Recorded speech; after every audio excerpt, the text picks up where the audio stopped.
A remarkable story of bravery and quick thinking. A soldier was out with his 2 young sons when he found himself in the middle of an armed robbery. And while everyone else ducked for cover, this hero saved the day.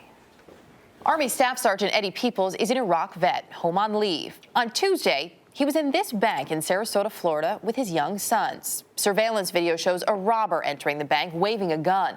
Sergeant Peoples can be seen in the background, standing with his 4- and 6-year-old boys. The suspect demanded money, threatened to kill anyone who didn't get on the ground. But watch as Sergeant Peoples directs his kids to get down and then moves chairs in front of them, all the while standing there guarding the boys. Just before the suspect fled with a bag of cash, he turned and pointed his gun at the 6-year-old and made a threat. He pointed the weapon at my son, and the exact words, I'm not sure, but it was something of the nature of, don't try anything or else the kitty will get it. With that, Sergeant Peoples sprang into action, following the suspect out to the parking lot where he climbed into his white minivan. Now watch closely, and you'll see him slamming into the suspect's getaway car. What happened next wasn't caught by surveillance cameras. The suspect got out of his car and pressed his gun against the sergeant's forehead. That's when Peoples' military training kicked in. When he put that gun in my face after I got out of the car, I did a wrist lock on him, took the weapon away from him, got him in kind of like a half Muay Thai clinch around the back of the neck, brought him down to the ground. The Sarasota County Sheriff honored him for his bravery.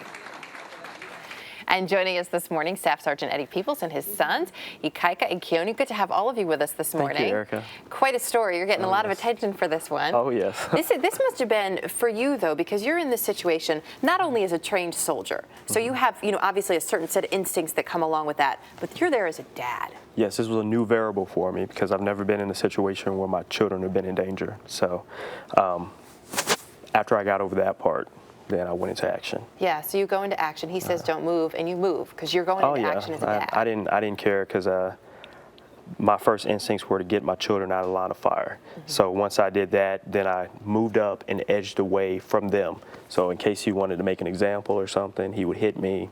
It would be okay. And so he actually said something to you, something to the effect of threatened your children? He didn't say it to me per se, he just said it to the whole bank, but he pointed the weapon at my 6-year-old here because he could see him at the end of the sofa. And he said something to the effect of, don't move or the kitties will get it. And I was just like, I couldn't believe it, Yeah. And after that, I guess he looked at my face because I was really upset then. And he said, you, the big black guy, don't try anything, And then he left. And then he left. So he left. You follow him out of the parking lot, and there are things that happen that we don't see. So tell us what happened in that parking lot. I took him to war, basically. I came after him, hard and aggressive. I put my vehicle behind his vehicle. We had a battle between who was gonna go. He was reversing, tires spinning out. I was driving forward. My tires are keeping him there. He got out of the vehicle, pointing the weapon at me. I fully expected to take 2 shots through the windshield. When that didn't happen, he came around to the driver's side and tried to open the back door to get in.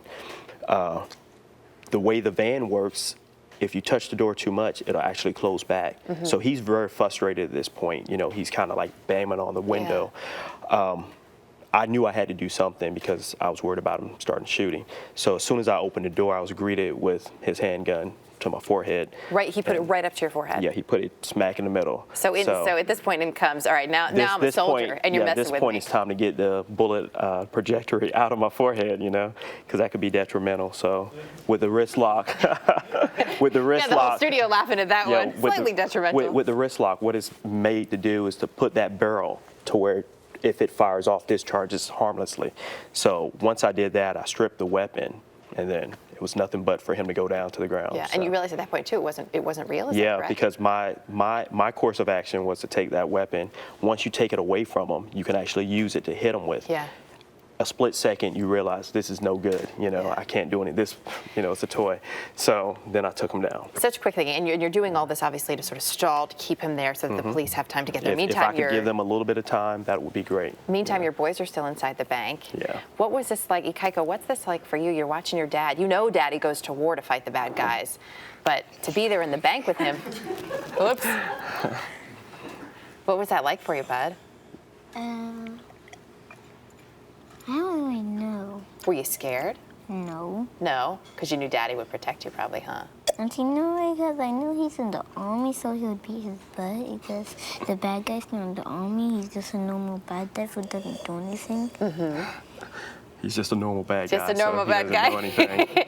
What was it? So when you come back into the bank after have installed this guy, and you see your boys, I'm sure the first thing you do is run up and grab him, give him a big hug. Yeah. Well, actually, he ran up to me because whenever I go on deployments, I always tell my boys to put it in perspective that Daddy's going to fight the bad guys. And I walk into the bank and he walks up and he goes, Daddy, I mean, loud voice, Daddy, did you get that bad guy? Or did you kick that bad guy's butt? And I said, yeah, Daddy got him. And it was like 3 dozen people in there and they were like, oh, clapping. Start clapping. And applauding and everything. So then I gave them all hugs.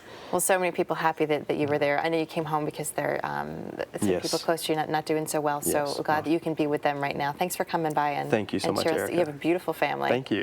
This is the half of us. This is just happy. Yes, my wife's out there and I have the other 2 back in Florida.